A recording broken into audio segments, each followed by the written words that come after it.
So I want to explain a little bit about the things to think about when we're comparing interest rate alternatives when attempting to borrow at a floating rate loan or possibly even a fixed rate loan. Like, how do you decide whether a floating rate loan is right for you or a fixed rate loan is right? It really depends on you as a company and the situation you're facing, as well as your view about interest rates in the future. And of course, what loans are on offer and what you can get anyway. So here are three different options, and let's just kind of compare the three. So we're going to borrow $10 million in the offshore dollar market. We need it for 2 years. We need a 2-year loan, and we've reached out to our bankers and we have three different possibilities. So let's just compare these three different alternatives and make a recommendation maybe about which one is best, or at least which one we should avoid. First option, we could borrow $10 million for 2 years at a fixed 3% rate of interest rate.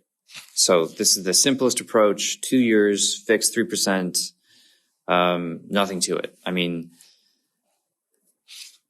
we've got certain access to capital. We don't need to go back and get a loan because it's fixed for the entire 2 years that we need a loan.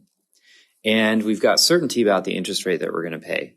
It's 3%, and it's 3% regardless of whatever interest rates subsequently do over the next 2 years.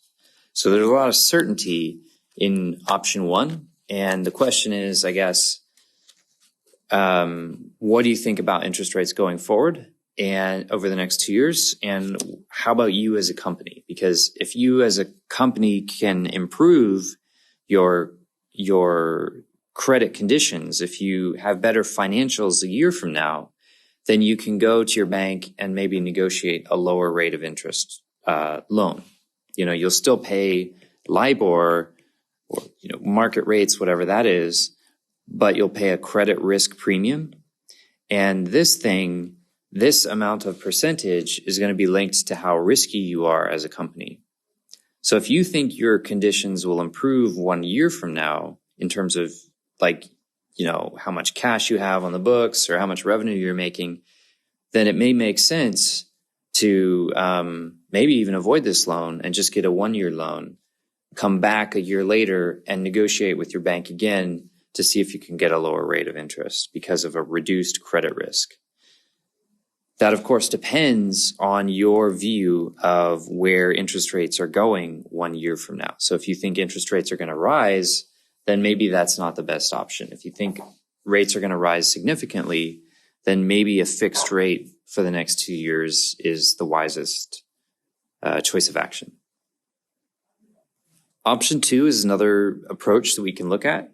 So we could borrow $10 million at LIBOR plus 1.5%. So there's our credit risk premium again. It's 1.5%, and we're paying that plus LIBOR, whatever LIBOR is. And it looks like LIBOR is currently 1.5%, and the rate would be reset every 6 months. So the way this loan is going to work is that we're going to pay 1.5% annualized. That's our credit risk premium.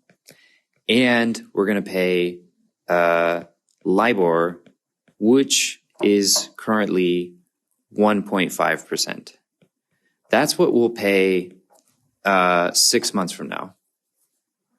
That is, since these are annualized numbers, and in 6 months our first payment is due, so we pay for half a year's interest. That's why I'm dividing by 2 there.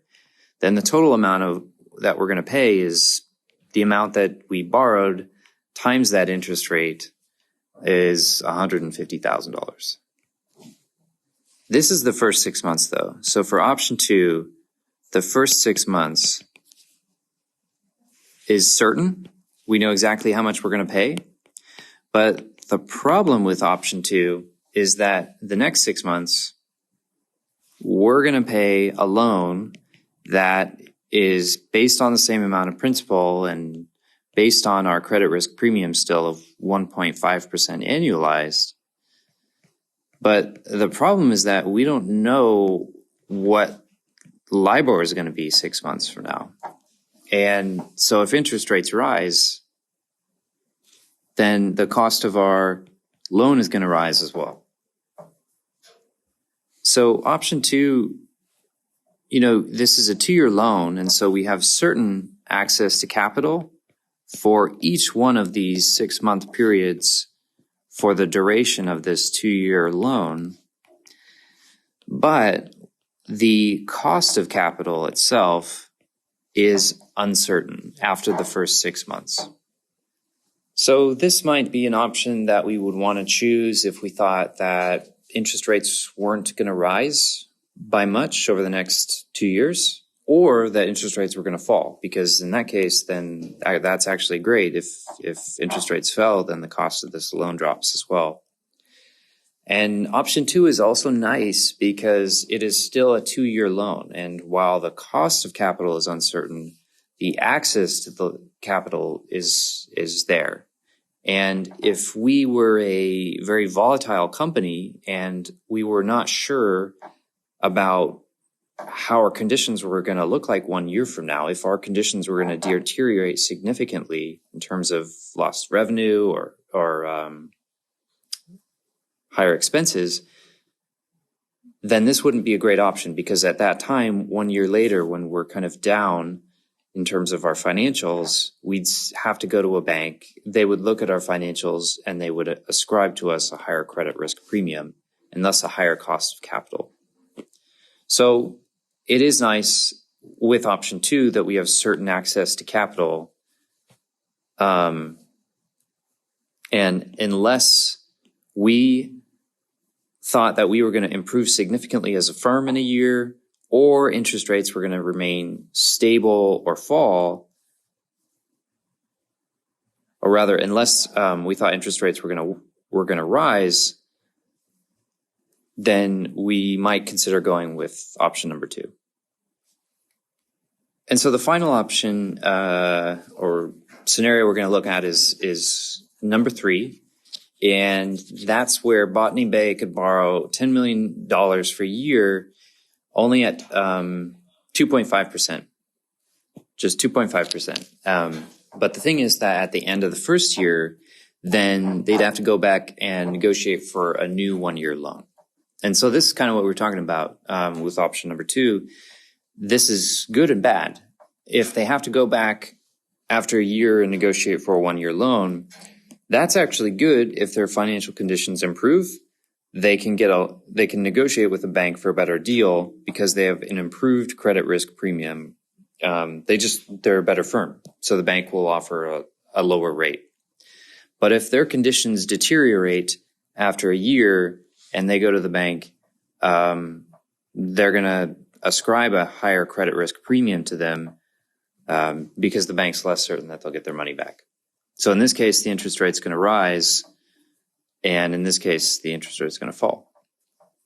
So whether you do option 3 or not really depends on how you think you're going to improve as a company over the next year by the time you have to go back and negotiate for a new loan. So at least for the life of this loan, this 1-year loan, access to capital is certain for the first 1 year, and the cost of capital is also certain for at least the first year. But after that, everything is uncertain. Whether they can get a loan, whether they have access to capital, or how much it's going to cost, the cost of capital. So they face what the book terms credit risk, their access to financing after a year, and repricing risk with option 3, whether interest rates after a year are going to be higher or lower in the general market, regardless of what company they are and their conditions. But whether general interest rates are going to be higher or lower, that's called repricing risk. And so as to whether you should go with option 1, 2, or 3, I think the answer is really that it depends on what you think is going to happen. Whether your credit risk is going to improve or deteriorate. So, what's going to happen with you as a company? Should you lock in a loan because you think or that you as a company are going to deteriorate in your financial conditions? So lock it all, up ahead, and avoid any additional credit risk. Or, what's your take on interest rates in the next couple of years? Do you think interest rates are going to rise? Then maybe it makes sense to avoid a floating rate loan and just lock it in all now. If you think interest rates are going to fall, or if you think interest rates are going to stay more or less where they are, then maybe it makes sense to go with something linked to LIBOR, a floating rate loan. Because if interest rates fall, your loan gets cheaper. And even if interest rates stay where they are, it's generally the case that floating rate loans are lower cost. If interest rates stay stable, the amount that you pay for a floating rate loan is going to be less expensive than a fixed rate loan, because a bank giving you a fixed rate loan, it's basically them that's taking on the interest rate risk instead of you. So if you agree to take on that interest rate risk, then you can oftentimes get a lower overall loan from the bank than if you get a fixed rate from them. So again, it really just depends on what your perspectives as a company are about yourself and about interest rates in the market.